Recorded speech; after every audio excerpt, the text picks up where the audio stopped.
Hi, friends. My name is Roxburgh, and I'm a part of the Missional Network team.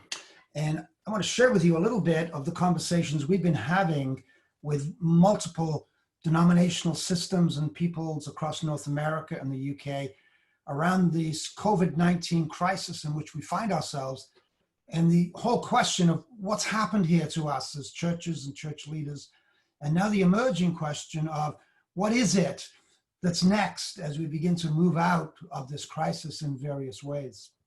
And in order to address that, I want to identify something about who we are as God's people. And Paul gets at this in many of his epistles when he introduces himself and he connects with the people of these various communities and talks about us as being in Christ. And what he's doing when he says that is he's emphasizing that in Christ means we are participants in God's world. We are the ones who are shaped by Jesus, who is Lord, and it is the Spirit who is present and active and at work. In that sense, in Christ is a whole theology of hope and expectation, and it's a rootedness in a story. And I say that as we begin because there are many competing stories right now seeking to shape our imagination and our actions around this question of what's happened to us as churches in this crisis and what's next.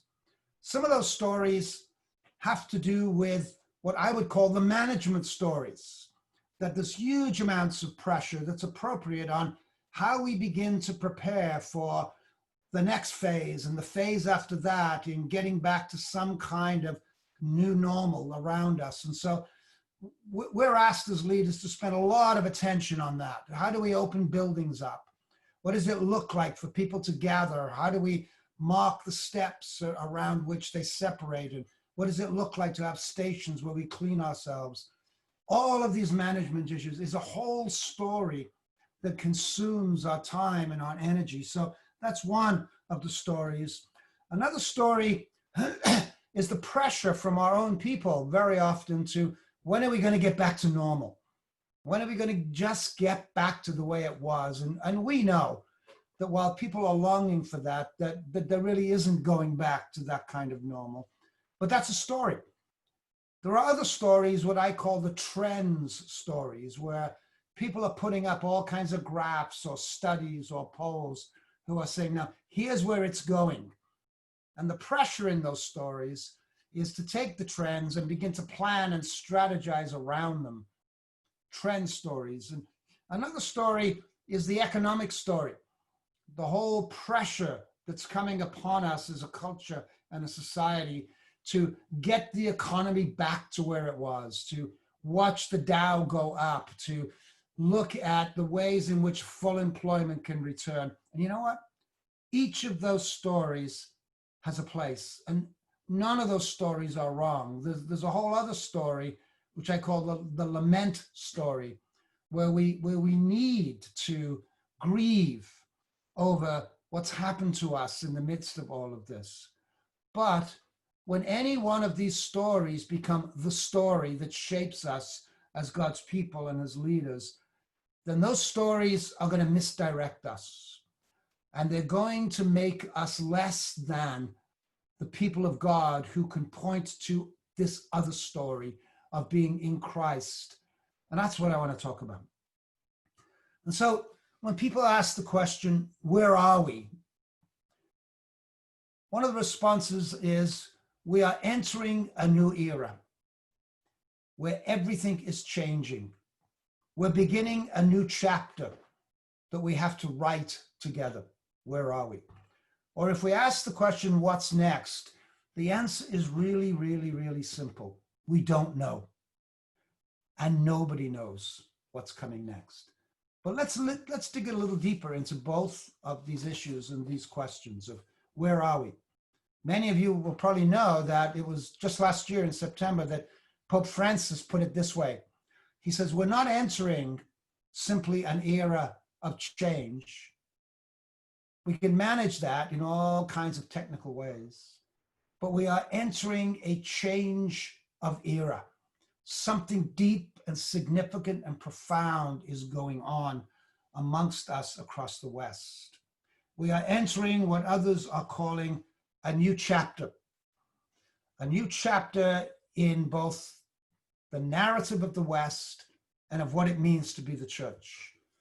And in this new chapter, the pandemic that we're experiencing, as significant and traumatic as it is only one part of a larger sweep of fundamental change that has been undermining the narratives of the Western story for a long, long time. But if we just go back a decade and a little more, we can notice the points on the map that have been signaling this change that's going on. A decade ago, we were all inside the economic meltdown. And that economic meltdown hasn't really gone away. The impacts of it, the effects of it, the economics that caused it are still here amongst us. And we're still living in a world where increasingly many are falling out of the middle class. A few are doing well, but most of us are wrestling and struggling with the fact that all of the economic promise that was given to us at the beginning of this millennium has been torn away. So we're still living in that one.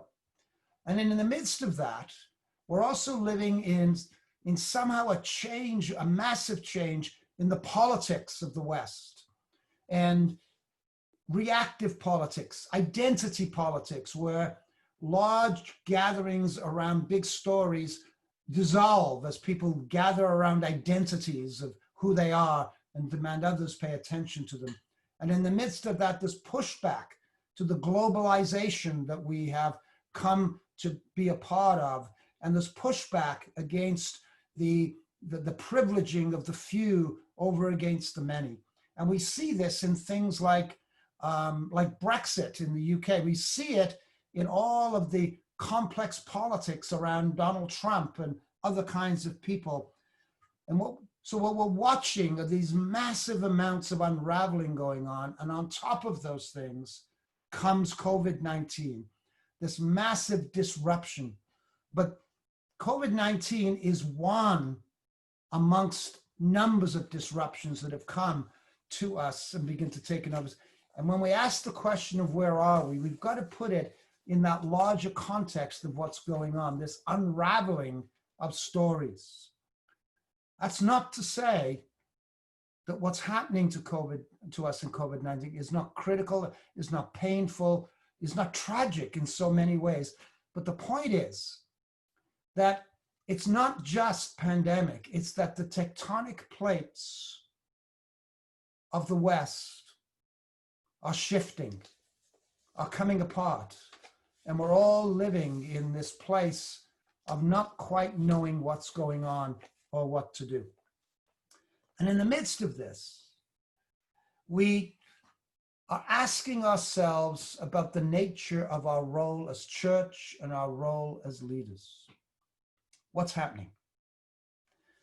What's happening in the midst of anxiety and loss, of trying to figure out and catch up how to do online services, how to care for our people in the midst of not being able to see them, in the midst of having to bury people when we can't be close. In the midst of figuring all of that stuff out, other things are also happening that we need to pay attention to. And I want to name just three of those things right now. One is what I would call the return to the local.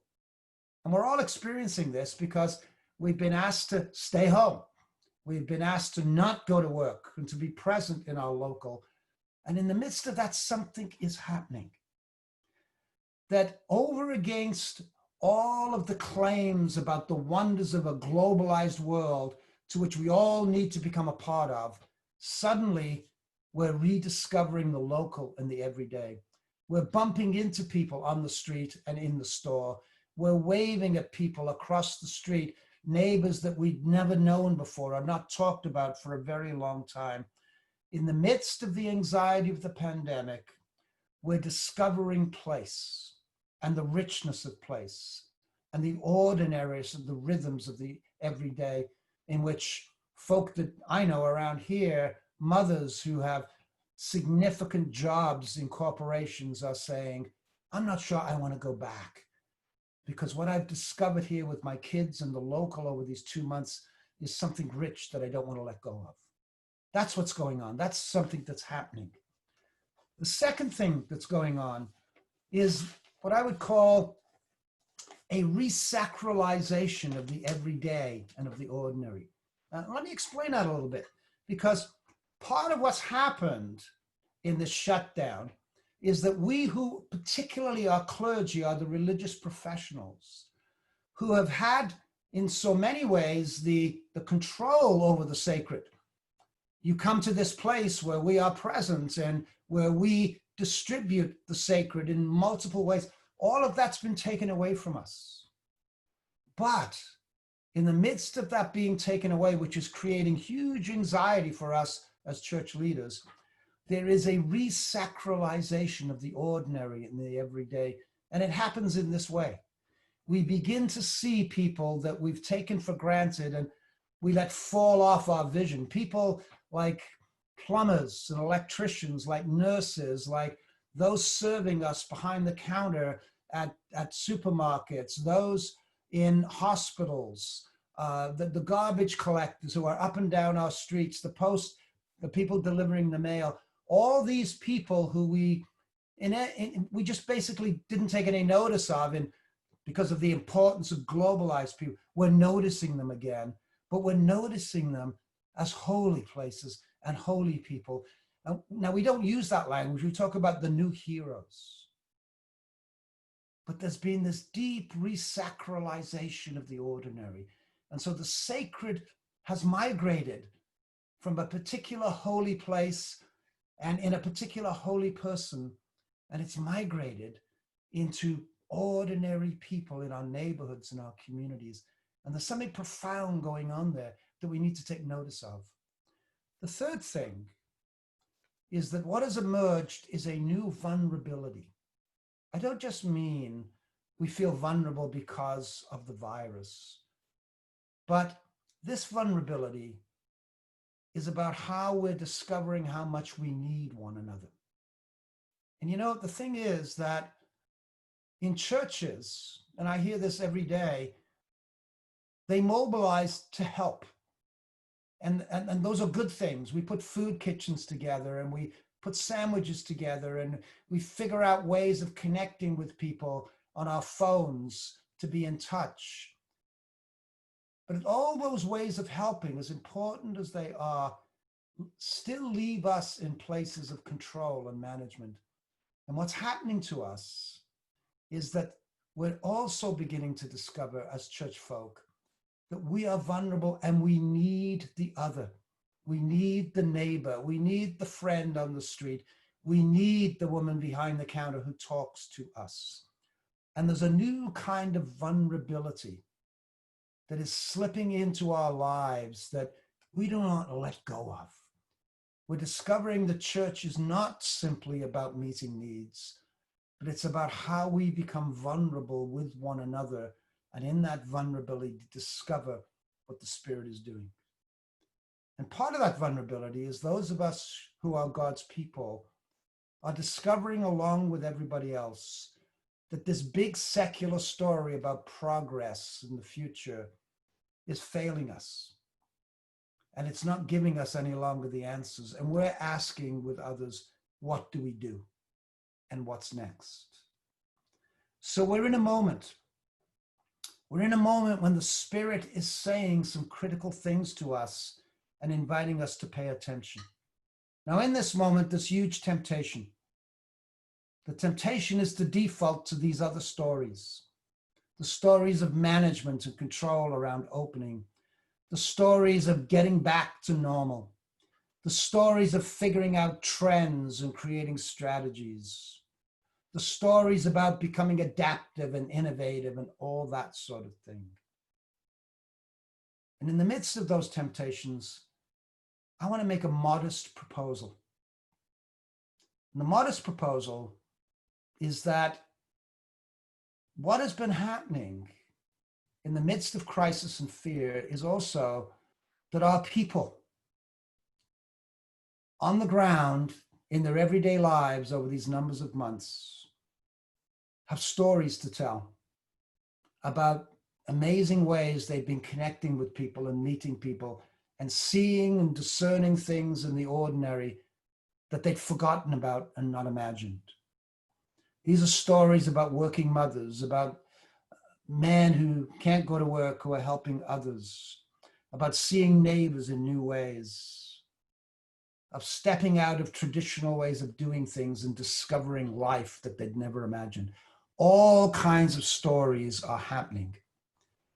What I want to propose, that we answer the question, what's next, not by looking at trends and polls, but particularly as leaders of the church, by being willing to lay down our need for answers and directions and entering the stories of our people, of creating spaces to invite them to tell and to listen to those stories.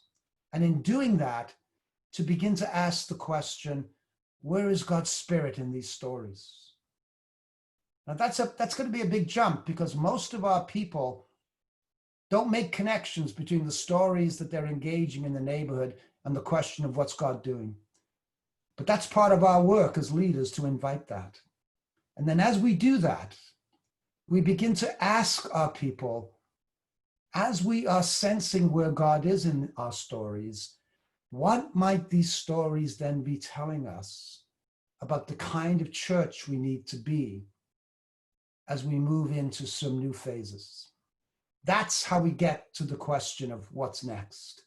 It's not experts, it's not professionals, it's not new language about adaptation and agility. It's about being present in the stories of our people and asking, where is God present? God be with you, and God be present to you as we begin to move into this new next. Thank you.